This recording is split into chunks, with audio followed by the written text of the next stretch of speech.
Jika kita menyebut nama Gus Dur, yang terlintas di benak banyak orang adalah senyuman yang tenang, lelucon yang dalam maknanya, keberanian membela yang lemah, dan sikap yang menembus sekat-sekat primordial.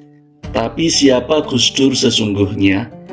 Ia bukan sekedar tokoh politik, apalagi hanya seorang presiden. Ia adalah pemilik warisan yang jauh lebih tua dari republik ini, warisan ilmu, warisan tirakat, dan warisan nilai. Di balik Gus Dur ada ayah yang jenius, Kiai Haji Wahid Hasyim.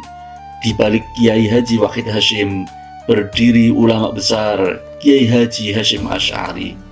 Dan sebelum mereka berdiri dua sosok sederhana yang nyaris dilupakan sejarah, pasangan suami istri yang hidup dalam keheningan dan pengabdian, yakni Kiai Asy'ari dan Nyai Halimah.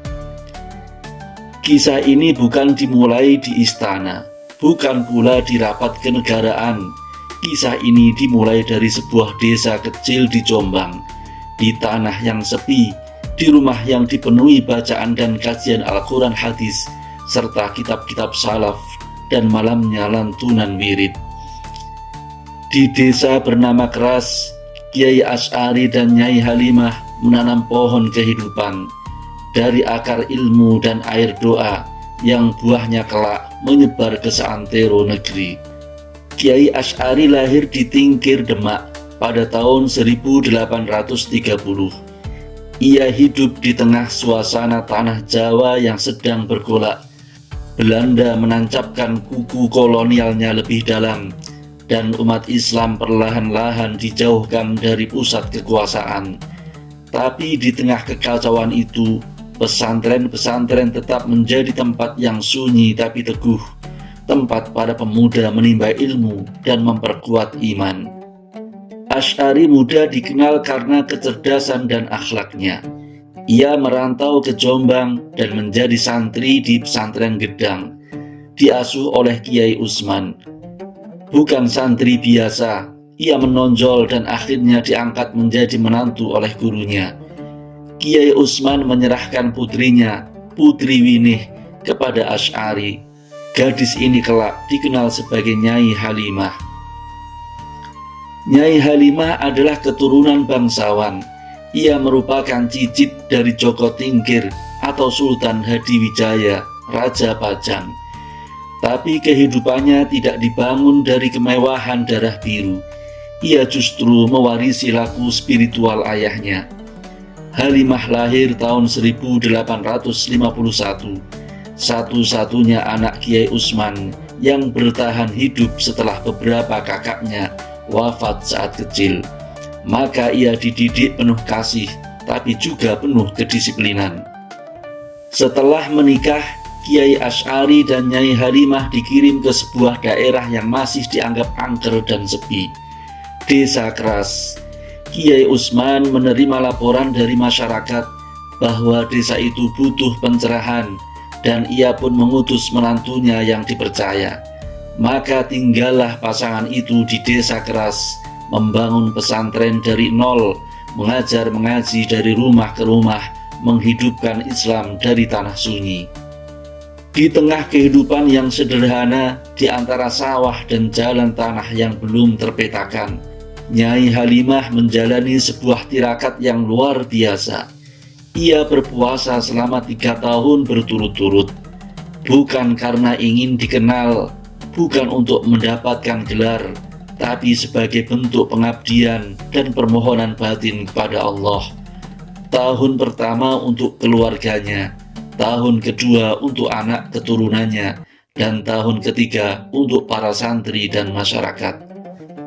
Bahkan dalam satu versi dikatakan tahun pertama untuk pembersihan diri dari dosa pribadi, tahun kedua untuk mendoakan agar anak cucunya diberkahi oleh Allah, dan tahun ketiga untuk barokah ilmu para santri.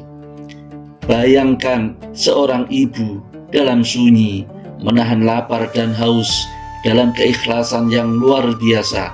Tidak banyak perempuan yang sanggup menempuh jalan seperti itu. Di tengah tirakat itu, ia mengandung anak ketiganya, Muhammad Hasyim.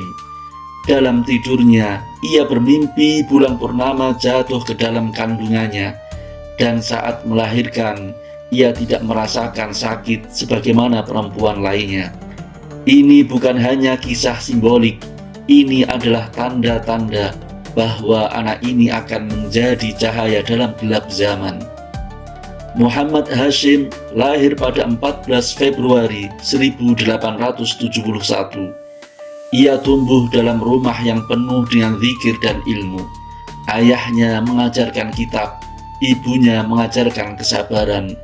Ia belajar bukan hanya dari lembaran buku, tapi dari laku hidup orang tuanya. Ketika berusia 5 tahun, ayahnya, Kiai Asy'ari, mendirikan pondok pesantren di Desa Keras. Tak lama setelah itu, Kiai Asy'ari wafat sekitar tahun 1890, tapi semangat keilmuan tetap diwariskan. Pesantren dilanjutkan oleh putra dan menantunya, sedangkan Hasyim Asy'ari terus menuntut ilmu hingga ke Mekah dan pulang membawa semangat besar untuk membangun pendidikan Islam di Nusantara. Tahun 1899, Kiai Haji Hasyim Asy'ari mendirikan pesantren Tebuireng. Di tempat inilah gelombang ilmu tersebar, kitab-kitab diajarkan, dan kader-kader ulama dilahirkan. Ia mengumpulkan ulama-ulama pesantren dari berbagai penjuru. Lalu pada tahun 1926, ia mendirikan Nahdlatul Ulama, organisasi Islam terbesar di Indonesia. Kiai Haji Hasyim Asy'ari adalah ulama yang bukan hanya alim dalam kitab, tapi juga tokoh dalam prinsip. Saat Jepang berkuasa, ia tidak tunduk, bahkan pernah ditangkap dan tangannya dipukul hingga remuk. Tapi ia tak bergeming. Ia tetap menjadi pilar moral, bukan hanya bagi santri, tapi juga bangsa.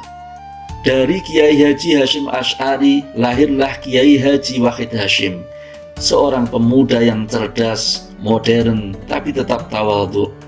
Wahid Hasyim belajar ke luar negeri, membaca pemikiran Islam klasik dan kontemporer. Ia menjadi jembatan antara tradisi dan modernitas. Ia kemudian menjadi Menteri Agama pertama Indonesia. Di tangannya, kurikulum madrasah dibenahi, pendidikan Islam diperkuat, dan hubungan negara agama diletakkan dalam kerangka yang moderat. Dan dari Wahid Hasyim lahirlah seorang anak yang kelak dikenal sebagai Gus Dur. Gus Dur lahir dari keluarga besar, tapi tidak dimanjakan. Ia belajar dari buku, dari ayahnya, dari ulama, dan dari jalan hidup yang tidak selalu mudah. Matanya mulai rabun sejak kecil, tapi hatinya selalu tajam. Ia membaca kitab-kitab berat di usia muda. Ia merantau ke Mesir, lalu ke Baghdad. Ia belajar filsafat, tasawuf, sastra, dan politik. Ia tumbuh menjadi pemikir yang langka. Gus Dur bukan hanya santri, ia juga sastrawan, kolumnis, pembela minoritas, dan sekaligus pengasuh pondok. Ia hidup dalam banyak dunia, tapi tidak kehilangan akarnya. Ia bisa bercanda, tapi ucapannya selalu sering menyimpan makna. Ia bisa tampak sederhana, tapi pikirannya menembus jauh ke masa depan. Ketika akhirnya ia menjadi presiden, ia membawa semua nilai itu ke dalam kepemimpinan nasional. Ia membela hak warga Tionghoa untuk merayakan Imlek. Ia mencabut larangan politik bagi ex-PKI. Ia menolak diskriminasi agama dan suku.